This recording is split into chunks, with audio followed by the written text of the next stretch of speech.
Bueno, Shalom, vamos a seguir con nuestro estudio de Primera de Corintios, capítulo 9, un libro muy interesante, por lo que ya hemos visto en estos primeros capítulos. Hoy vamos a estar viendo el número 9, y algo que empecé a ver en lo que es el estudio de Corintios es por qué Rab Shaul siente la necesidad de escribir dos cartas, porque es Primera y Segunda de Corintios. El hecho de que ya un lugar o una quejilata, una comunidad, tenga que tener dos cartas, quiere decir que había mucho de qué hablar, tenía muchas cosas que corregir. E incluso estuve haciendo un poquito de investigación en cuestión a los comentaristas que hay ya rabinos de judíos mesiánicos que hay conforme al libro de Corintios, y también viendo otras fuentes, y se ha realizado un tipo de ¿cómo se pudiera decir? De teoría de que realmente puede ser que a Corintios incluso le hagan falta hojas y páginas o capítulos. ¿Por qué? Porque algo que yo he notado en la secuencia del escrito de Corintios es que a veces Rab Shaul entra con un tipo de exhortación muy fuerte en temas muy delicados, y de repente luego se brinca a temas completamente diferentes. Y se cree que cuando estas cartas fueron entregadas a la comunidad de Corintio, algunos temas un poquito delicados no se quisieron compartir.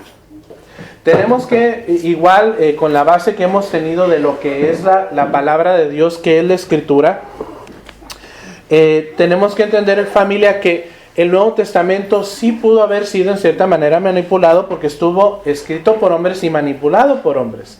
En el caso de la Torah fue muy diferente, porque tenías a Moisés, quien oía la palabra, y después varios escribas que le escribían, y había un tipo como de consulado, había un tipo de protección alrededor de la palabra de Dios que no podía ser cambiada.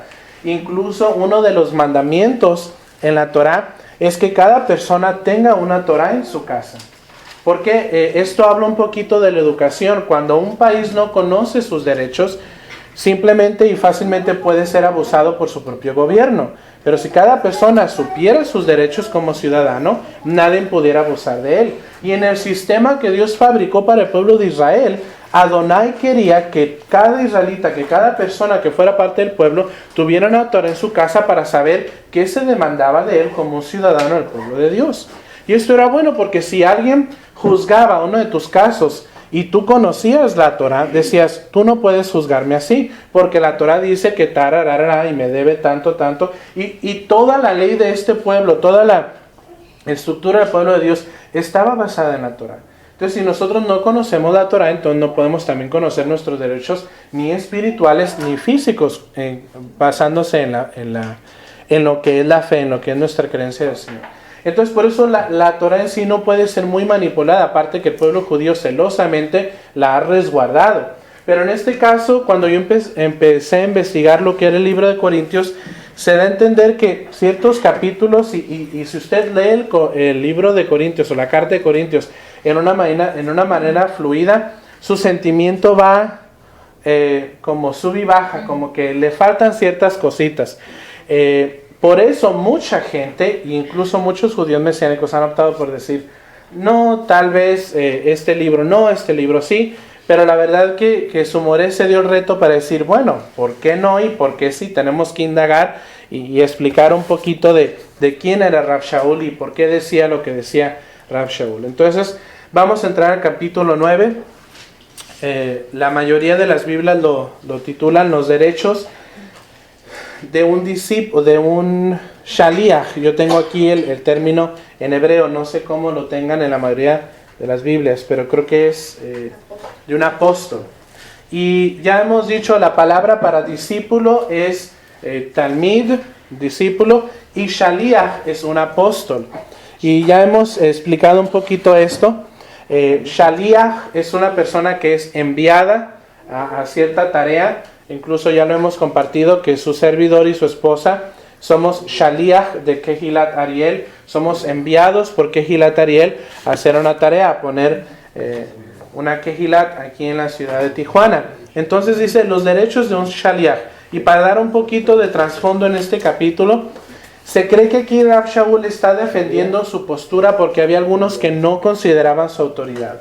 Había unos que no creían en su posición como Shaliach y constantemente Rab Shaul o Pablo, como es conocido en otros lugares, se tenía que defender por su postura. Acordémonos que Rab Shaul o Pablo no fue uno de los que fue asignados por el concilio de Jerusalén. Él llegó y dijo, Yeshua se me apareció y me dijo que fuera a los Goim. Y de repente todos como que, caray, pues a nosotros no se nos ha aparecido. Entonces mucha de la reacción hacia Rab Shaul, y también tenemos que entender, familia, la postura que tenía antes Rab Shaul ante los creyentes de Yeshua. Rab Shaul los odiaba. Él quería ver la destrucción de todo judío mesiánico. Y de repente dice, se me apareció Yeshua y me dijo que tengo que ir a las naciones. Imagínense, hermanos, yo quiero que ustedes traten de comprender esta postura. Primeramente, él odiaba a los judíos mesiánicos. Los quería destruir, iba en camino a Damasco con cartas ya oficiales de encarcelar a todos aquellos que tuvieran la fe en Yeshua. De repente dice que se le aparece Yeshua y ahora tiene que ir a los Goim. Entonces como que el concilio de Jerusalén está así como, ¿de dónde viene Shaul? ¿Qué estás pensando? Y muchas veces a Rab Shaul se le puso como un tipo de que, ay, qué bueno, hazte un poquito para acá y nosotros vamos a seguir nuestro trabajo. Entonces Rab Shaul muchas veces tuvo que defender su postura y su trabajo como lo que él era. Dice versículo 1 del capítulo 9. No soy Shaliach, no soy apóstol, no soy Shaliach, no soy libre, no he visto a Yeshua el Señor nuestro. ¿No sois vosotros mi obra en el Señor? Versículo 2. Si para otros no soy Shaliach, para vosotros ciertamente lo soy. Porque el sello de mi llamado o apostolado sois vosotros en Adonai. Se cree que aquí había un ataque directamente contra Rab Shaul, como lo compartía al principio. Muchos no creían en su llamado, consideraban que tal vez estaba un poquito como que se le había botado la canica, como que no era completamente aceptable su llamado. ¿Y por qué, familia? ¿Por qué no fue aceptado en cierta manera o tan bienvenido el llamado de Rab Shaul? Esto sí lo quiero compartir y lo quiero hacer con una delicadez y con una madurez para que usted me entienda. Mesías fue prometido a Israel. La promesa de un Mesías fue hecha para el pueblo de Israel. Los profetas después, en ciertas ocasiones, dicen que cuando viniera el Mesías, las naciones iban a venir, pero su primer enfoque era venir al pueblo de Israel. Por algo el pueblo de Israel lo rechazó, no sabemos y entendemos que todo esto estaba dentro del plan del Señor, pero la venida del Mesías era específicamente para Israel. De repente llega este rabino y dice, ahora tenemos que ir a las naciones, cuando apenas ellos estaban tratando de lidiar con el mismo pueblo judío. Entonces yo puedo entender la plataforma que tenían los primeros emisarios de la Kehilat primitiva que decían, espérate Pablo, tú quieres ir a las naciones cuando apenas estamos aquí lidiando con los de casa. Y tal vez en algún momento dijeron, bueno, como todavía no sabemos cómo van a venir estas naciones, incluso eso lo leímos la semana pasada, como cuando Pablo llega a presentarse al concilio de Jerusalén, ellos lo primero que hacen es orar, buscar la voluntad de Hashem. Este hombre está haciendo bien al ir a las naciones a predicarles, está mal, ¿cómo vamos a conducir, cómo se va a manejar este proyecto de ahora presentarle la Torah y la salvación a gente pagana? Entonces de repente llega Rab Shaul con este nuevo proyecto, con este nuevo plan de poder transmitirlo y en cierta manera crea como un roce entre los primeros creyentes judíos. Y dicen, bueno, ¿cómo vamos a manejar esta situación? Y por ende, el llamado de Rab Shaul por algunos no fue bien recibido. No se creía mucho en su llamado a las naciones o en su trabajo o en su respaldo de parte del concilio. Pero aún así, hermanos, aquí Rab Shaul se está defendiendo y está diciendo, muchos no me pueden considerar un Shaliach, pero ustedes, aquí hablando a los corintios, no se atrevan a no considerármelo, porque ustedes están donde están por mi labor y por mi trabajo. A mí me asombra las túnicas aquí de Rab Shaul, porque se pone en una posición en decir, no se atrevan a decir que yo no soy Shaliach. Lo que yo les he enseñado, ¿dónde está el tiempo que yo he invertido en ustedes? Versículo 3. Contra los que me acusan, esta es mi defensa. ¿Acaso no tenemos derecho de comer y beber? ¿No tenemos derecho de traer con nosotros una hermana por mujer, como también nosotros, Shlichim, o apóstoles, y los hermanos del Señor, y Kefa? ¿O solo yo y Bernabé no tenemos derecho de trabajar? Aquí estaba, ¿mande? De no trabajar, perdón. Aquí estaba pasando algo, hermanos. El concilio de Jerusalén tenía por establecido que cuando una persona era shaliach, cuando alguien era enviado, se le daba una aportación. Y se le ayudaba a su familia porque estaba haciendo un trabajo para la comunidad. Y aquí a Pablo no se le estaba respetando eso. Y Pablo ahí fue donde dijo, ¿qué pasó? Yo también estoy trabajando para el Señor. No se atrevan a decir que yo no trabajo para el Señor. Yo sí lo hago. Y él empieza a presentar su postura en este aspecto. Y la verdad, hermanos, admiro la postura de Rab Shaul porque, ¿qué le podemos decir a Rab Shaul? Fue apedreado, perdió a su familia, tantas cosas que sufrió. Entonces, para que alguien venga y le diga, no, tú no eres. Ah, ¿cómo no? Entonces tenía su postura. Incluso las sinagogas de los judíos mesiánicos apoyaban a los enviados, a los shaliach y a sus mismas esposas en el labor que se desempeñaban en sus misiones. Versículo 7. ¿Quién fue jamás soldado a sus propias expensas? ¿Quién planta viña y no come de su fruto? ¿O quién apacienta el rebaño y no toma de la leche del rebaño? En otras palabras, ¿nos apuntamos nomás porque queremos? ¿O el Señor nos hace el llamado? Y Rab Shaul se está defendiendo a capa y espada. Él está diciendo, oigan, yo estoy aquí trabajando duro para la comunidad judío mesiánica.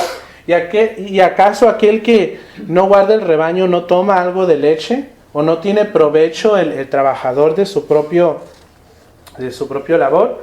Básicamente los que trabajan tienen derecho de los beneficios de su labor. Versículo 8. Digo esto solo como hombre. ¿No dice esto también la Torá? Porque en la Torá de Moisés está escrito, no pondrás bozal al buey que trilla. ¿Tiene Dios cuidado de los bueyes? Si alguien pudiera ir a Deuteronomio 25.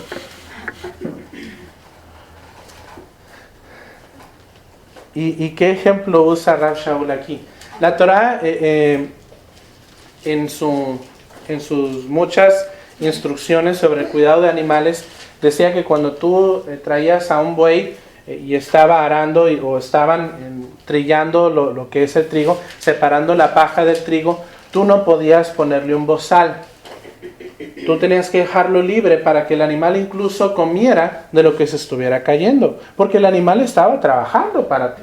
Te estaba ayudando con su fuerza para separar la hojarasca del trigo. Y tú no podías no permitirle al animal que no comiera. Entonces Rab Shaul aquí está diciendo, si el mismo buey o el mismo toro o el animal come con lo que él te está ayudando a limpiar, Dios entonces cuida de los animales y de mí no. ¿Qué dice Deuteronomio 25:4? Amén. Adelante. No pongas bozal al buey cuando trillare. Entonces, aquí una protección contra el animal. En su defensa, Rab Shaul diciendo, todos somos dignos de recibir algo de nuestra labor. Versículo 10. ¿O lo dice enteramente por nosotros? Pues por nosotros se escribió, porque con esperanza debe arar el que ara, y el que trilla con esperanza de recibir del fruto. Si nosotros sembramos entre vosotros lo espiritual, ¿es gran cosa si segaremos de vosotros lo material? ¡Auch! En otras palabras, no estamos trabajando en vano. Estamos aquí para su propia edificación. Y si estamos sembrando aquí en lo espiritual para sus vidas, ¿será algo tan grande, será algo tan malo? De vez en cuando decir, ¿saben qué? Tengo una necesidad. Desafortunadamente, hermanos, mucho de esto tiene que ver con la dinámica entre el pueblo y el servidor. Hemos visto muchas veces el abuso que también se puede implementar, el abusar del pueblo, pero también aquí se ve la responsabilidad que el pueblo tiene para con el obrero. Pues por nosotros se escribió, hace referencia, hablando de un midrash. Incluso, hermanos, para los que nos siguen a veces en Facebook, la palabra midrash o midrash quiere decir mensaje. Y los rabinos tomaban una parsha, para aquellos que tienen el calendario de las porciones de cada semana, los rabinos tomaban las porciones de la Torah, leían la porción de la Torah y de ahí daban una enseñanza. Y aquí Rav Shaul está hablando de la parsha de Ki Tetzé, donde viene específicamente este mandamiento, donde habla de que al buey no se le puede poner bozal mientras que trillas. Es muy probable que tal vez durante esa parsha él estaba dando esta enseñanza, porque de aquí toma este ejemplo. Y incluso, hermanos, cuando yo me metía a estudiar un poquito la enseñanza rabínica sobre por qué específicamente se habla del buey o de este animal para hablar de este concepto. La palabra buey en hebreo, en su manera original, la raíz es Aleph. Incluso la letra A en hebreo, que es la Aleph, tipifica a un buey o a un toro. Entonces, Aleph, A-L-E-F, Aleph. Es como se dice buey en hebreo, Aleph. Bueno, también tiene su nombre como animal, pero esa es su raíz en el lenguaje. Y usualmente, hermanos, los rabinos hablando de este mandamiento, el de Deuteronomio, que es 25:4, se dice que para tú entrenar a otro animal para que supiera qué hacer, se ponía a un animal que ya estaba, ¿cómo se puede decir?, domado en cierta área, y tenías a otro que tal vez ya estaba domado, pero no en esa área específica, y los ponías juntos. Eso sí, incluso lo que es la instrucción del Señor. Adonai sí decía que no podías poner uno débil y uno fuerte. Los dos tenían que tener la misma potencia para que uno no se sintiera arrastrado por el otro. Pero para educar al otro, tú lo ponías con uno que ya sabía qué hacer. Y el animal empezaba a copiar al que sí sabía qué hacer. Y comía del trabajo que estaban haciendo. En este caso, Rav Shaul hace referencia de esto porque él básicamente está diciendo, yo soy ese buey con el que lo amarran, yo soy ese que sí sabe qué hacer y lo están amarrando junto conmigo y yo los voy guiando, yo les voy enseñando en cierta manera. El maestro guiaba con su yugo al que no sabía, se le ponía un yugo al animal y después se ataba con el mismo yugo al otro y tenían que ir en par a aprender a hacer el trabajo.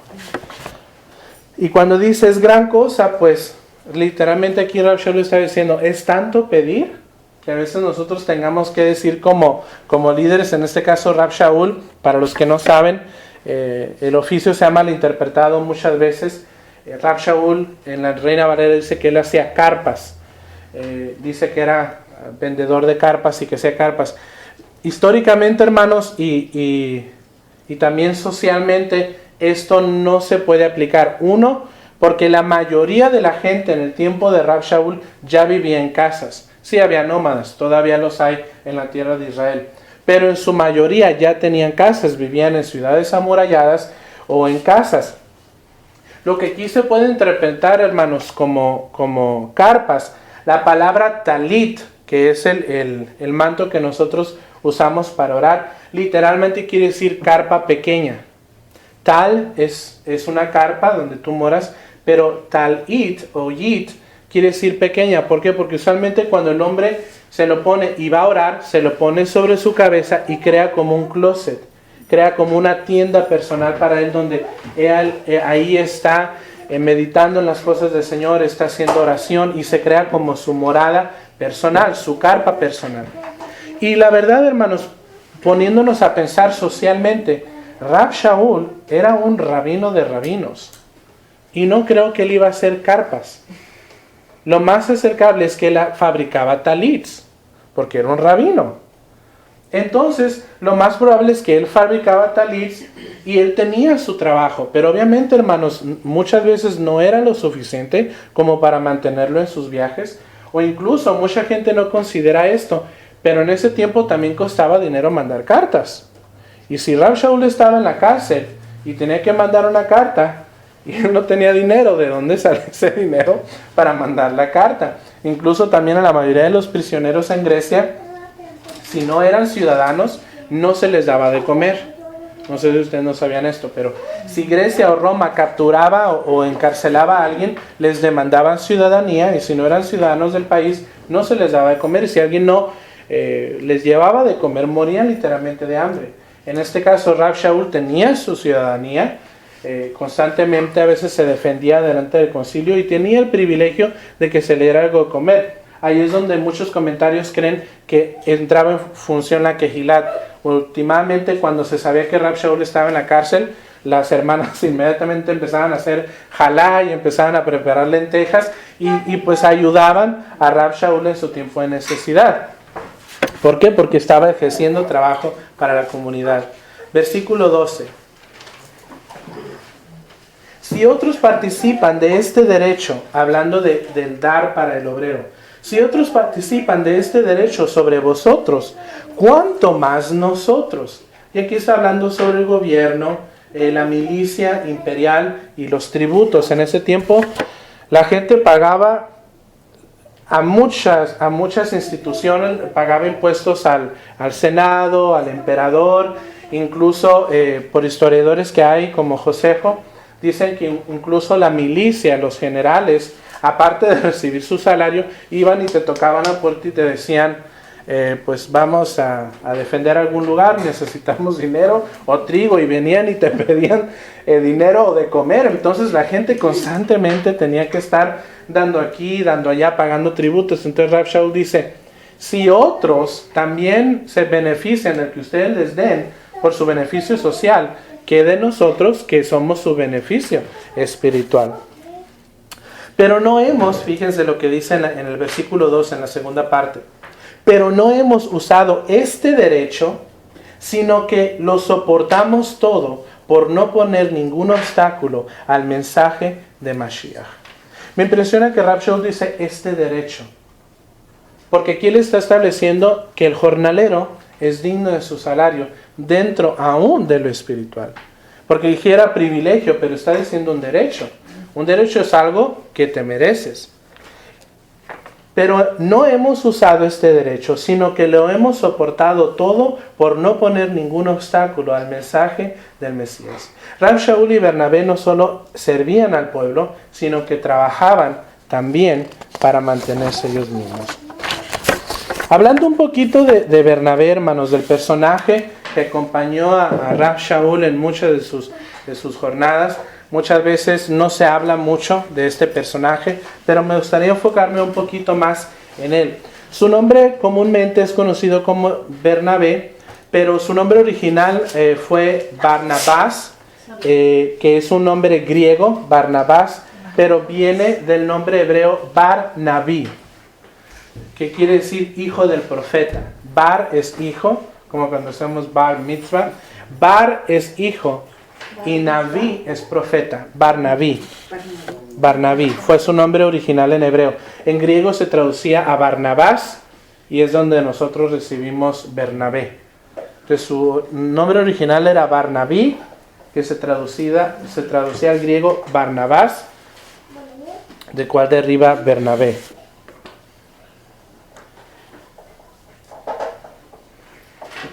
Incluso hay dos interpretaciones para este nombre, es el hijo del profeta o el hijo del que habla Torah. Porque alguien que es un profeta habla Torah porque está hablando la palabra del Señor. Y curiosamente, algo que encontré en un libro es que el apodo para alguien que se llama Barnaví es Barney. Y para los que no saben, así se llama nuestro rabino Kehilat Ariel, es su apodo. Entonces puede ser que su nombre hebreo sea Barnaví o hijo del profeta. Su nombre original en sí, hermanos, no era Barnaví. Su nombre original era Yosef, era José. pero los discípulos le empezaron a decir hijo del profeta o hijo del que habla la palabra. Algunos comentaristas dicen que es muy probable que Barnabé era muy diestro en la palabra, entonces le nombraron como el hijo de la palabra o el hijo de aquel que comparte. Porque si nosotros, en cuanto viendo el Brit Hadashah, hermanos, Barnabé era una persona muy diestra en la palabra, era una persona completamente entregada al ministerio. Incluso se cree que su conocimiento de la palabra era porque era de la tribu de Leví. Incluso vamos a estudiar un poquito su personaje.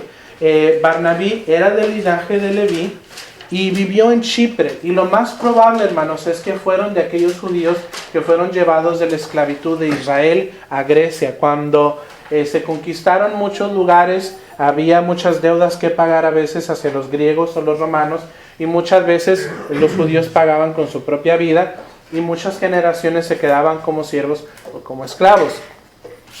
Recuerdo una vez mi esposo y yo viendo un día un show de cocina. Decían que la comida griega, yo creo que por eso me gusta mucho, fue en gran manera influenciada por los judíos, porque los griegos tenían siervos judíos y los judíos les cocinaban lo que ellos sabían hacer, y por ende mucho de la cocina griega fue influenciada por los judíos. Se cree que incluso él vivió en Chipre, y se cree que su familia estuvo como siervos o como esclavos, y que después se les redimió, que ellos pagaron su deuda. Sabemos que su padre le dejó una heredad, y ahorita vamos a ver por qué. Y se le dejó heredad porque todo hijo de Leví, todo levita en Israel, tenía una heredad, tenía un pedazo de tierra, porque ellos no trabajaban, su servicio era hacer templo. Entonces lo muy probable es que cuando su familia fue redimida, se le buscó algún pedazo de tierra y él lo heredó, porque él tenía que ejercer una vez más su oficio levita. Incluso aquí él hace un gesto muy importante, en donde varios historiadores comparten, donde lo más probable es que él no regresó a su oficio levítico, porque como regresó de Grecia, él ya no tenía función en el templo. Tenía heredad como levita, pero ya no tenía función por vivir tanto tiempo en Chipre. Y él lo que hace es vender su heredad. Y esto lo podemos ver si alguien pudiera buscar Hechos capítulo 4.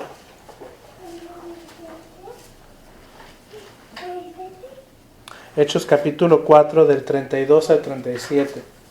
Amén. Adelante. Y la multitud de los que habían creído era de un corazón y un alma, y ninguno decía ser suyo propio nada de lo que poseía, sino que tenían todas las cosas en común. Y con gran poder los apóstoles daban testimonio de la resurrección del Adonai Yeshua HaMashiach, y abundante gracia era sobre todo ellos. Así que no había entre ellos ningún necesitado, porque todos los que poseían heredades o casas las vendían y traían el precio de lo vendido, y lo ponían a los pies de los apóstoles, y se repartía cada uno según su necesidad. Entonces Joseph, a quien los apóstoles pusieron por sobrenombre Bernabé, que traducido es hijo de consolación, levita natural de Chipre, como tenía una heredad, la vendió y trajo el precio y los puso a los pies de los apóstoles. Esto, hermanos, no era muy común, porque los levitas no tenían herencia, no tenían trabajo, no tenían oficio, porque su oficio era servir en el templo. Y los comentaristas dicen que después de que su familia es redimida en Chipre, él regresa a Israel y en sí no tiene oficio. Entonces su padre se dio la tarea de comprarle un pedazo de tierra para por lo menos él tuviera dónde estar o algo que hacer, porque él ya no podía ejercer el servicio en el templo, no podía volverse a introducir. Incluso muchos historiadores dicen es que lo más probable es que su madre haya sido levita y su padre de alguna otra tribu, porque si él era hijo de varón levita, tenían que darle oficio en el templo. Pero lo muy probable es que su madre haya sido levita y que su padre no. Diferentes puntos de vista históricos. Pero lo que sí sabemos es que él dio esa heredad. Y pues también me atrevo a decir que pues Barnabé estaba en la misma situación que Rab Shaul. Él no tenía nada. Él incluso dio su tierra para la manutención de muchos de los siervos del Señor. Y me atrevo a decir que tal vez Barnabé dijo, bueno, ¿por qué no le están dando a Pablo si yo di mi tierra para que se bendijera gente como Rab Shaul? Versículo 13 del capítulo 9 de 1 de Corintios. ¿No sabéis que los que trabajan en las cosas sagradas comen del templo y que los que sirven del altar participan? Así también ordenó Adonai a los que anuncian el Besorá o las buenas nuevas, que vivan del Besorá. Aquí está hablando referente al templo en Jerusalén, de cómo los levitas tomaban parte de los sacrificios para su manutención y del servicio. Y la última parte, hermanos, ha sido una parte muy controversial en cuestión de enseñanzas. Dice, así también ordenó Adonai a los que anuncian el Besorá que vivan del Besorá, o del mensaje, o que vivan del evangelio. Yo genuinamente, personalmente no creo que es necesario que la gente abuse de esto, porque cuántas veces vemos congregaciones grandísimas y las personas muriéndose en riqueza y realmente no están cumpliendo su labor como una quejilat. Pero a la misma vez, créanmelo, y porque yo estoy de este lado del redil, como dicen, el siervo sí es digno de su salario. Entonces yo creo que todo es hecho con un balance correctamente. Recuerdo que una vez oí una frase, si la persona que tiene que ayudar es más rica del que está ayudando, entonces algo no anda bien.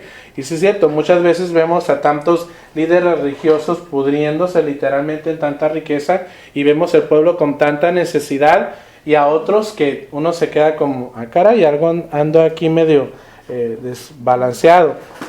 Créame que yo hablo mucho de esto, pero porque me es un ejemplo vívido. Yo he visto la vida de nuestro rabino, y algunos de ustedes lo han visto. Él vive una vida, podemos decir que Baruch Hashem, a su trabajo, a su labor, no está enriquecido, pero gracias al Eterno no le falta nada. Y por eso nos sirve como nos puede servir como maestro, como consejero, como nuestra cabeza espiritual.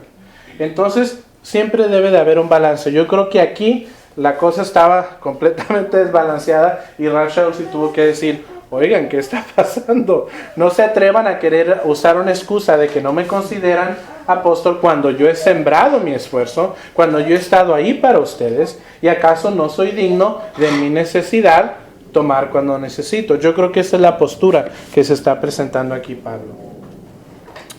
Versículo 15.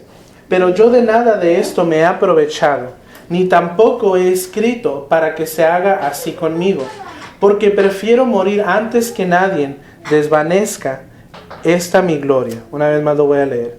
Pero yo de nada de esto me he aprovechado, ni tampoco he escrito esto para que se haga así conmigo, porque prefiero morir antes que nadie desvanezca esta mi gloria.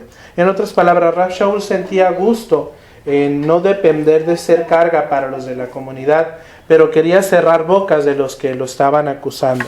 Y a la misma vez me atrevo a decir que tal vez Rab Shaul estaba estableciendo la plataforma para otros shaliach que iban a venir detrás de él. Porque estamos hablando, hermanos, de un pueblo duro.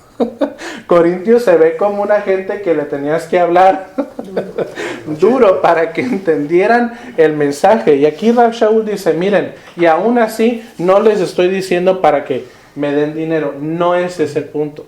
El punto es que el jornalero es digno de su salario y que aún así yo no he sido una carga para ustedes. Pero más que nada, yo no sé si ustedes sienten lo mismo, familia, pero aquí se oye un eco de instrucción. En el trasfondo de todo esto, Pablo lo que quería hacer era formatear en la mente de este pueblo, sembrarles en su mente y en su corazón lo que era correcto. Estamos lidiando con un pueblo, hermanos, completamente ajeno a las leyes divinas. La Torah nos habla de guardar buen balance en nuestras balanzas. Incluso es en contra de la Torah que los negociantes en aquel tiempo no tuvieran bien balanceadas sus balanzas, porque al hacer negocio, pues podían hacer un mal cambio o dar un cambio mal por alguna piedra o algún comercio. Entonces la ley decía no, que el comerciante, sus balanzas estén bien balanceadas. Incluso había gente escogida dentro de los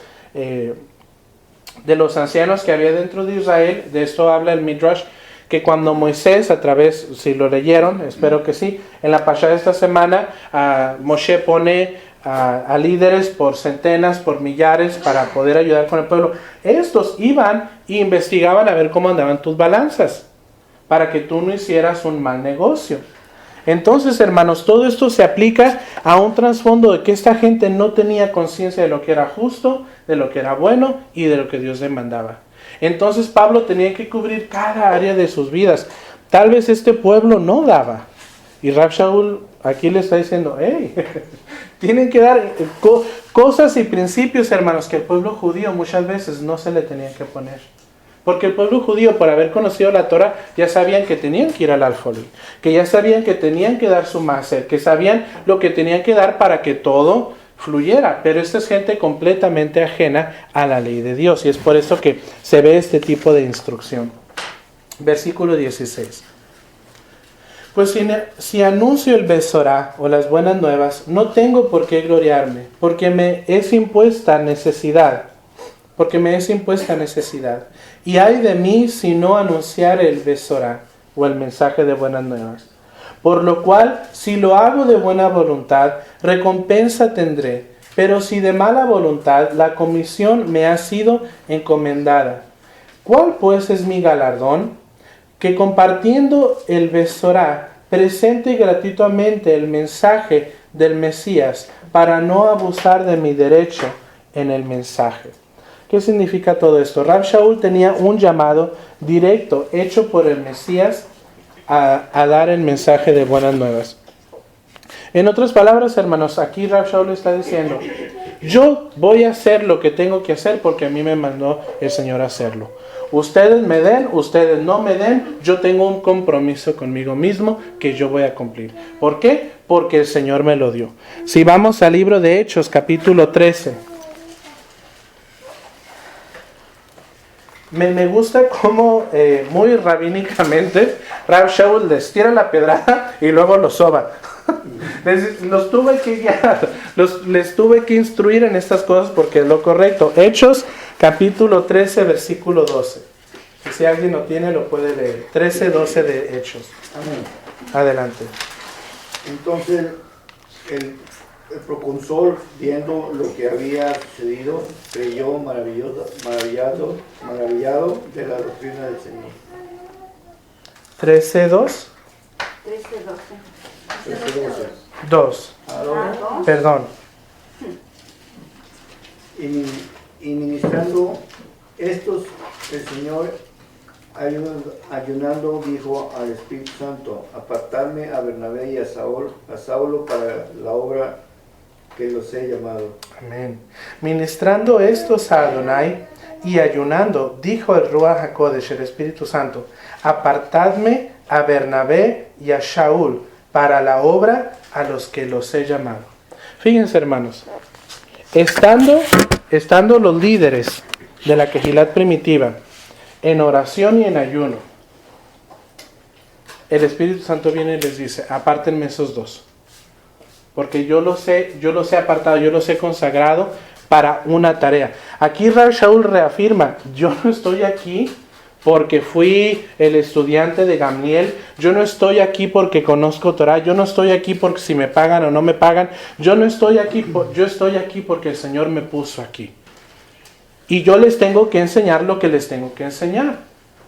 Entonces básicamente aquí Rab Shaul está poniendo su postura diciendo, yo hago el trabajo que tengo que hacer.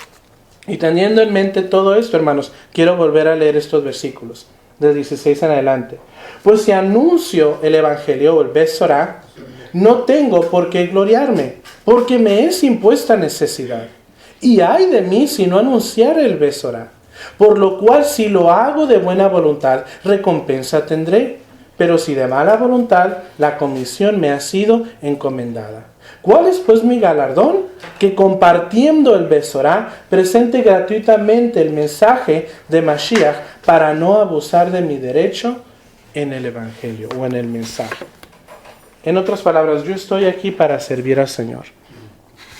Algo que me llama aquí la atención, hermanos, aquí dice, apartadme a Shaul. Y no dice Pablo. Dice, el Ruach HaKodesh le llamó a Rab Shaul por su nombre hebreo. Pablo, hermanos, fue un hombre que él se autopuso. Hay dos comentaristas, hay dos líneas. Y esto es buena información. Unos creen que Pablo mismo se puso su nombre. Pablo quiere decir pequeño.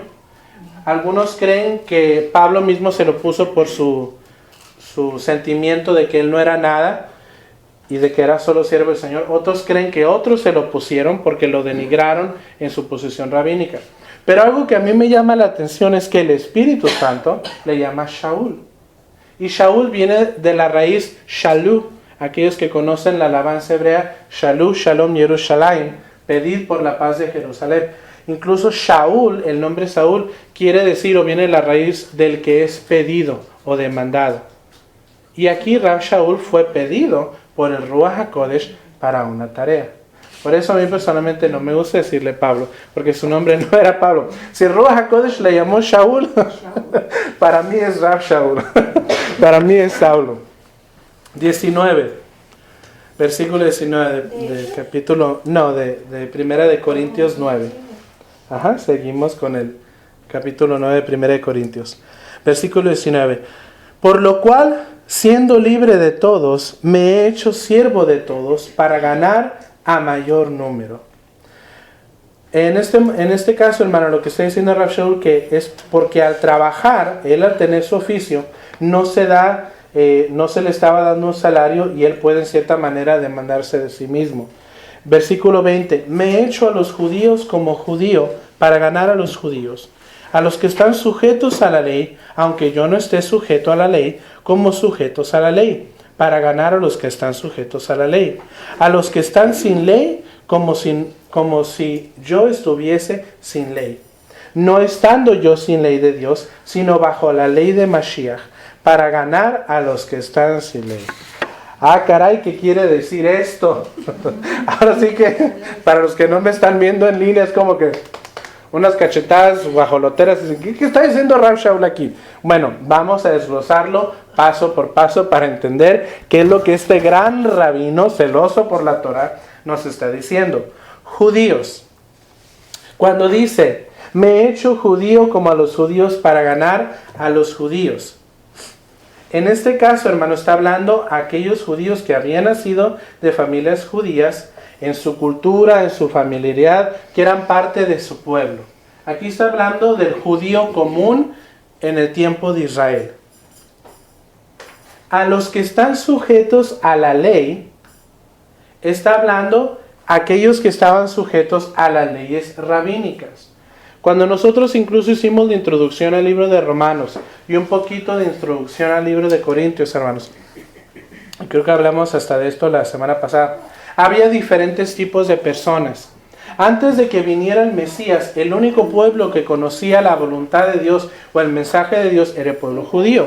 Y muchos pueblos o mucha gente de otras nacionalidades venía y decía, bueno, creemos que su Dios es el verdadero. Y los judíos, por ende, después les decían, ok, ¿se quieren unir a nosotros? ¿Se quieren hacer judíos? Pues la verdad no. Ok, siéntense allá atrás en la sinagoga y nomás pueden escuchar. Los que sí se querían hacer judíos y pertenecer oficialmente al pueblo, digámoslo así, pasaban un tipo de conversión bajo ley rabínica, que hasta el día de hoy se hace. Si tú hoy tocas la puerta de una sinagoga no mesiánica y dices, hola, quiero ser judío. Ah, ok, te van a dar una clase una serie de clases rabínicas, qué es lo que tienes que hacer, cómo lo que tienes que hacer, culturalmente, dependiendo qué rama del judaísmo busques. Después el rabino te hace un examen, después de ahí vas a un tribunal de rabinos y ellos le deciden si te haces judío o no. Esta gente estaba sujeta a una ley rabínica que les decía, tú eres o no eres judío. Muy diferente al Ger Sadik o al extranjero. Entonces los que están sujetos a la ley, es por eso que separa a los judíos de los que están sujetos a la ley, está hablando de aquellos hermanos que en un momento se convirtieron al judaísmo y después llegaron a huir del Mesías. Es de esos los que está hablando. Cuando dice sujetos a la ley, está hablando de aquellos conversos que en algún punto se convirtieron al judaísmo y después escucharon del Mesías. Y después habla, dice, versículo 20, me he hecho a los judíos como judío para ganar a los judíos. A los que están sujetos a la ley, aunque yo no esté sujeto a la ley, ahí inclusivemente le está hablando, yo ya no estoy sujeto a la ley rabínica. ¿Por qué, hermanos? ¿Qué pasó? Cuando Rab Shaul da su discurso de que ahora cree en Mashiach y toda esta secuencia de cosas, el concilio rabínico lo corta. Dice, tú ya nomás eres aceptado, ahora te hiciste uno de ellos. A los que perseguías, ahora te hiciste uno de ellos. Entonces, en cierta manera, él ya no estaba bajo la sujeción rabínica, como sujeto a la ley, para ganar a los que están sujetos a la ley. Versículo 21. A los que están sin ley, como si yo estuviera sin ley. ¿Quiénes son los que están sin ley? Los de las naciones, o sea, los goim. Los que están sin ley, o sea, las naciones, como si yo estuviera sin ley. Y me recalca, no estando yo sin ley de Dios. En otras palabras, no es de que no tenga la Torah. O sea, me estoy acercando a ellos como si no la tuvieran, pero no es de que no la tengan, sino bajo la ley de Mashiach, para ganar a los que están sin ley. En otras palabras, él se acerca a los goim, que están interesados, y les tiene cierto, ¿cómo se les puede decir? Cierta sensibilidad de dónde vienen, pero les muestra la ley de Dios, para que al fin y al cabo ellos puedan venir al mensaje. Entonces aclaramos una cosa, cuando habla de judíos, está hablando del pueblo judío común de ese tiempo. Cuando está hablando a los que están sujetos a la ley, era porque aquellos conversos tenían que sujetarse a los rabinos para que ellos los consideraran judíos. Y cuando hablábamos los que están sin ley, está hablando de las naciones. Y obviamente aquí está hablando de cuando dice los que están sin ley, no de que no tenga Torah, sino que tendré la Torah de Mashiach para ganarme a los que no tienen a la ley del Mashiach, para incluso dárselas en algún punto. Versículo 22. Me he hecho débil a los débiles para ganar a los débiles. A todos me he hecho de todo, para que de todos modos salve a algunos. Y esto hago por causa del Besorá, para hacerme compartícipe de él. ¿No sabéis que los que corren en el estadio, todos a la verdad corren, pero uno solo se lleva el premio? Corred de tal manera que lo obtengáis. Todo aquel que lucha, de todo se abstiene. Ellos a la verdad para recibir una corona corruptible, pero nosotros un incorruptible.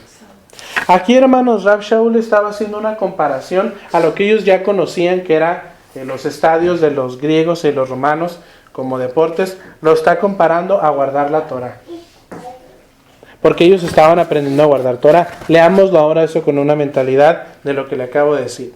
Básicamente Rab Shaul les estaba diciendo que ellos, así como ellos miraban a estos atletas que se tenían que abstener de ciertas cosas, que tenían que guardar su físico, que tenían que ejercerse, así como ellos iban por una meta, así también ellos tenían que ejercitarse, guardar los mandamientos de Dios para llegar a una meta. ¿No sabéis que los que corren en el estadio, todos a la verdad corren, pero uno solo se lleva el premio? Corred de tal manera que lo obtengáis. Todo aquel que lucha, de todo se abstiene. Ellos a la verdad para recibir una corona corruptible, pero nosotros una incorruptible. Versículo 26. Así que yo de esta manera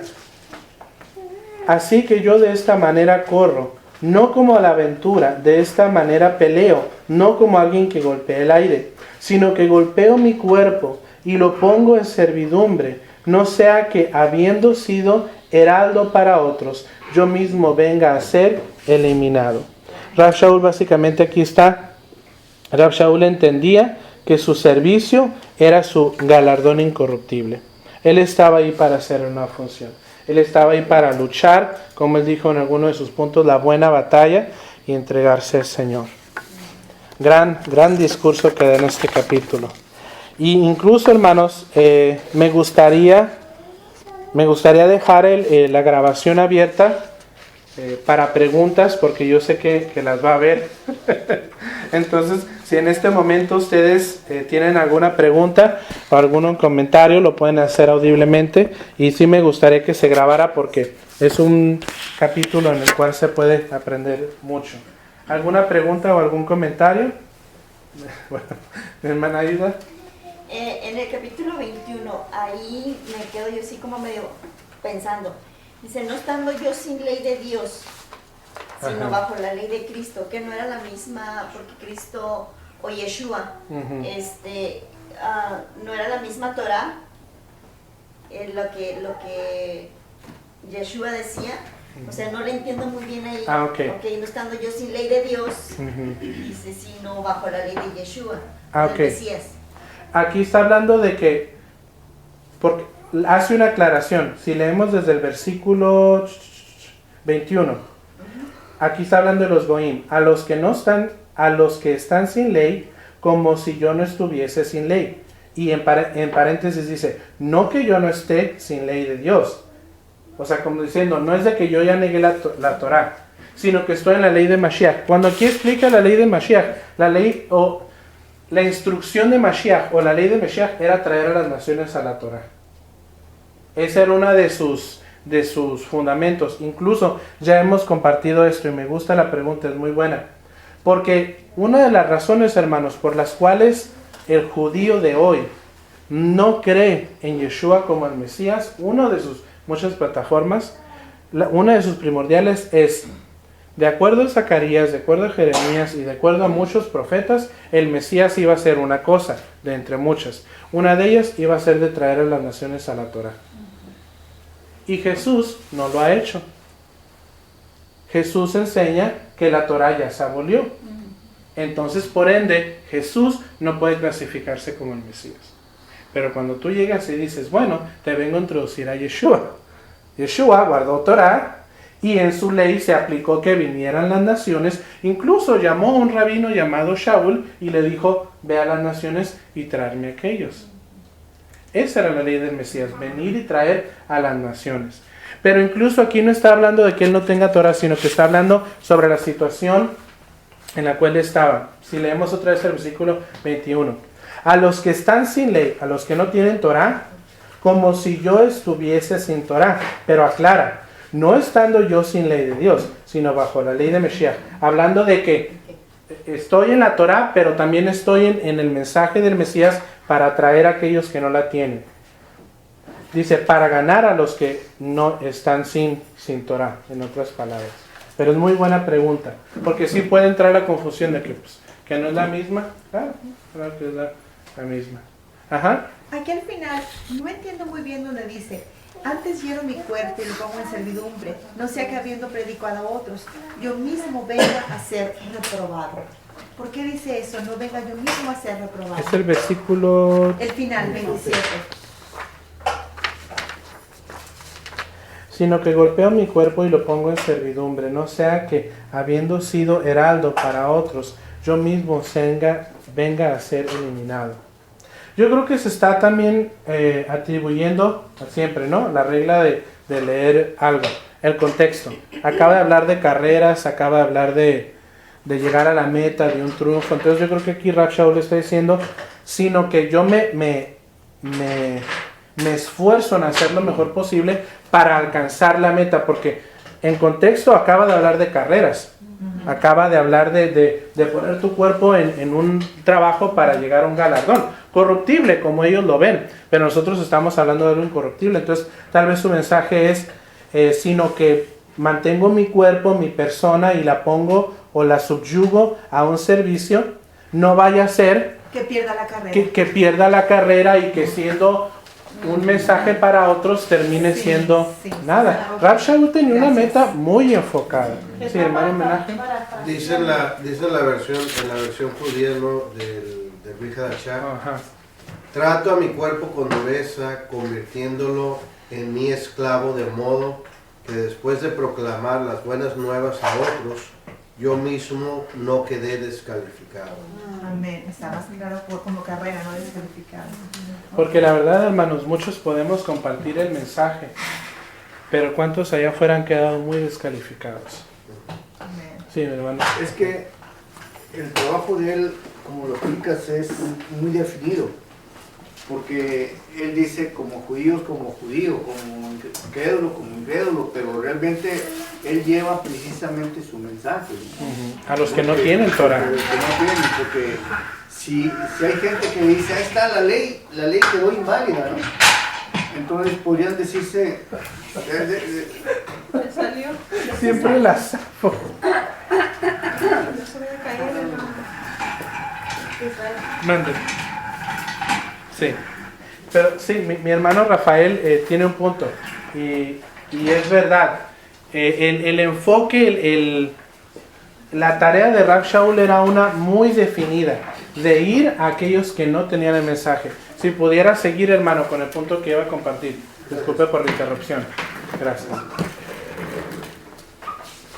yo lo miro como lo expresaste, muy definido. Porque cuando se presenta con gente incrédula, ¿de qué manera podía ser, cómo los podía traer? Porque si llega él hablando con el Torah, hey, ¿qué estás comiendo? Etcétera, ¿no? Sino se pone pues en el plan de ellos, para que poco a poco vayan conociendo pues la palabra, ¿no?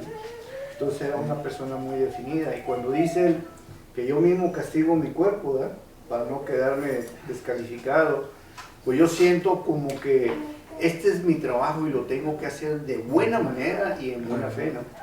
Porque de esa manera todos lo aprobaban de esa forma.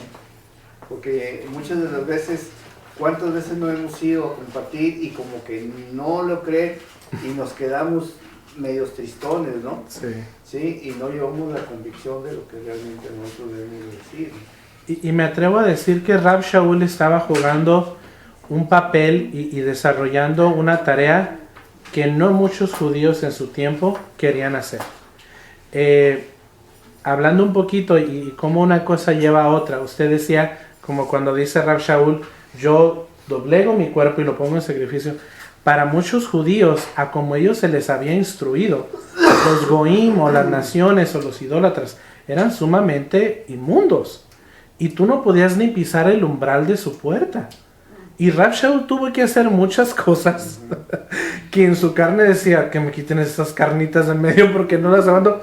Pero él tenía que estar ahí para en cierta manera hacerse como ellos, porque como dice mi hermano Rafael, tenía que hacerse a ellos. Ahora, el gran problema que creó Kefa es que Kefa iba con unos y decía, sí, así, y luego iba con otros y... No, y en cierta manera tenía una doble cara, y cuando lo enfrentaban los dos decían, caray, entonces ¿de dónde eres? Y Rav Shaul no, Rav Shaul definía su línea, pero lo hacía como él mismo dice, o sea, como no quien pega al viento, lo hacía ordenadamente. Él venía con amor, él venía compartiendo el mensaje de salvación y de instrucción de una manera adecuada. Yo por eso genuinamente creo que el Señor no le hizo el llamado a Kefa, se lo hizo a Rav Shaul, porque Rav Shaul era una persona educada, él sabía cómo hacer las cosas, él sabía instruir a la gente. Kefa, en otro caso, era una persona muy atrabancada, muy aventada para hacer las cosas. Yo creo que si a Rav Shaul se lo hubiera enviado a las naciones, todos en algún punto hubieran dicho, no, ¿sabes qué? No quiero. Pero Rav Shaul tenía la manera de transmitir. Incluso era un maestro, era un rabí. Entonces, definitivamente me atrevo a decir que esta es una de las razones por las cuales, como judíos mesiánicos, tenemos que estudiar el personaje de Rav Shaul. Y no tenemos que rechazar sus enseñanzas, sino que realmente entenderlas. ¿Por qué? Porque fue por el labor de Rav Shaul que muchos de nosotros estamos aquí. Porque fue un rabino judío mesiánico que trajo la Torah a las naciones. Entonces, en vez de ser mal interpretado y mal aplicado, hay que indagar realmente qué es lo que estaba tratando de decir este rabino, qué nos estaba tratando de enseñar. Sí. ¿El Rav Shaul era judío de madre y de padre y se nacionalizó griego? No, él por nacer dentro del imperio, él ya tenía su ciudadanía. Pero era de padre judío. Era de padre y de madre judías. Judío 100%. Judío 100% de la tribu de Benjamín, tengo entendido. Lo más probable, los historiadores dicen, es que su papá haya sido parte del Sanedrín y que su mamá haya sido usualmente, y hasta el día de hoy se sigue viendo, es muy, ¿cómo se dice? ¿Cómo lo puedo aplicar? Mucha gente judía en el ambiente judío quieren que sus hijos se casen con las hijas del rabino, porque Es muy común. ellas van a instruir hijos muy diestros en la palabra y estás apegado al rabino. Entonces es siempre como allegarte a la familia del rabino para poder compartir en el conocimiento, la sabiduría. Incluso se cree, muchos historiadores que creen que su papá pudo haber participado en el Sanedrín y ahí conoció a su esposa. Por lo tanto, nació en... Por lo tanto, él era de familia judía completamente, Sí. pero como estaban bajo el imperio, había judíos que renunciaban a la ciudadanía, pero la mayoría de los judíos que ejercían algún tipo de autoridad entre el pueblo, como los sacerdotes, los escribas, gente como Gamliel y gente que era parte del Sanedrín, les convenía tener su ciudadanía porque así se podían presentar ante los magistrados ya romanos o griegos y poder también dialogar con ellos. Él era muy educado. Y él era una Sí. persona sumamente educada, sumamente educada. Yo creo que si queremos comparar a Pablo a una persona de hoy, estaríamos hablando de un doctor en leyes. O sea, estamos hablando de una persona que manejaba la Torá con una libertad, porque él incluso podía enjuiciar en su título, él ya podía incluso aplicar divorcios. Él ejercía la Torá en toda su plenitud, era sumamente importante en la comunidad. No estamos hablando de cualquier persona. Sí. Dijo que al principio algunos de los que se cree que algunos capítulos fueron omitidos. Ujú. Entonces, al ser omitidos, ¿es de que no los quiso compartir el clero, la Iglesia Católica? No, los comentaristas van más atrás. Se cree que pudo haber sido tan personal el mensaje que a la carta a quien se dirigió quiso omitirlo. Se dirigió. En algún momento no cabe duda que pudo haber sido el clero también, porque yo ahí sí, por ejemplo, no creo que pudieron omitir el ceder que hizo Yeshua, porque está hablando plenamente de la fiesta de Pascua, pero pudo haber sido manipulada en algún momento. Pero impresionablemente, aun cuando han querido manipular el Nuevo Testamento, si uno lo entiende con ojos judíos y lo ve con el trasfondo cultural, te das cuenta que es completamente un libro judío en su esencia, por cómo se desarrolla, por cómo se describe, por lo que abarca. Es completamente un libro escrito por gente que guardaba Torah. Sí. Como comentario, Ajá. me llamó la atención algo que quiero compartir. El comentario de un hermano judío mesiánico que estaba diciendo que hubo un debate entre un sacerdote, un cura católico y un pastor. Entonces el sacerdote dejó que hablara al pastor y ya después se dice que el sacerdote dejó sin palabras al pastor, que no pudo decirle nada. Le dijo: mira, realmente lo que nosotros estipulamos es en sí lo que ustedes celebran dentro de su organización, de su iglesia evangélica. Dice: nosotros estipulamos el domingo, ustedes celebran el domingo. Nosotros estipulamos el 25 de diciembre, celebran el 25 de diciembre. El primero del año, en fin, todo el calendario, incluso hasta el viernes santo, día de resurrección. Entonces después este mismo sacerdote tuvo un debate con este otro judío mesiánico y le quiso aplicar la misma técnica y le dijo esta otra persona: no, bueno, nosotros primeramente no celebramos esas fiestas que fueron estipuladas por ustedes. Nosotros celebramos Pesaj, pero el 14 de Nisan. Nosotros celebramos lo que vienen siendo las fiestas bíblicas. Y simplemente ahora sigue conforme a la cultura judía. Le respondió con otra pregunta. Le dijo: ok. Dice: está bien. Dices que, porque le dijo, incluso primero le dijo el sacerdote al pastor, nosotros estipulamos cuáles libros de la llamada Biblia, del libro de la Biblia, cuáles libros están en la Biblia. Entonces después este hermano judío mesiánico le dijo, ok, le dice, todos los libros que fueron escritos y están en la Biblia fueron escritos por un hombre judío, son libros judíos. Ahora, tú te atreverías a quitar alguno de estos libros que los estipularon de la Biblia, y simplemente pues no puedo contestarle, ¿no? Le dije, no, pues está bien. Ese comentario. Sí, y es que realmente es una rama que se esparce y sigue el mismo patrón, ¿sí? Ok, nada más para aclararlo, ¿verdad? Para la audiencia, ¿verdad? Cuando estabas comentando que los judíos fueron los primeros que fueron el pueblo escogido, ¿verdad? Pero realmente no eran judíos, eran hebreos, ¿verdad? Judíos se les llamó por venir del pueblo de Judea en el futuro.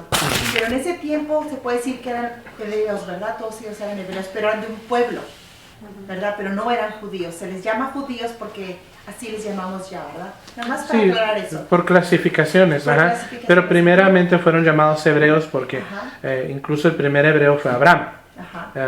Hebreo viene de la palabra ivrit, que ivrit quiere decir pasar cierto perímetro. Entonces, sí, los primeros eran hebreos o israelitas por hijos de Israel, pero ya después se les denominó, hablando de clasificaciones, como judíos porque Judá fue la tribu más grande, la que perduró durante el exilio.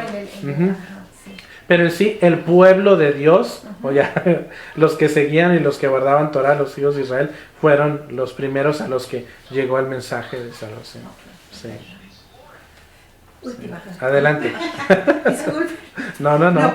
Entonces, la tribu de Leví, todos los que pertenecían a la tribu de Leví, su servicio tenía que ser el templo, siempre.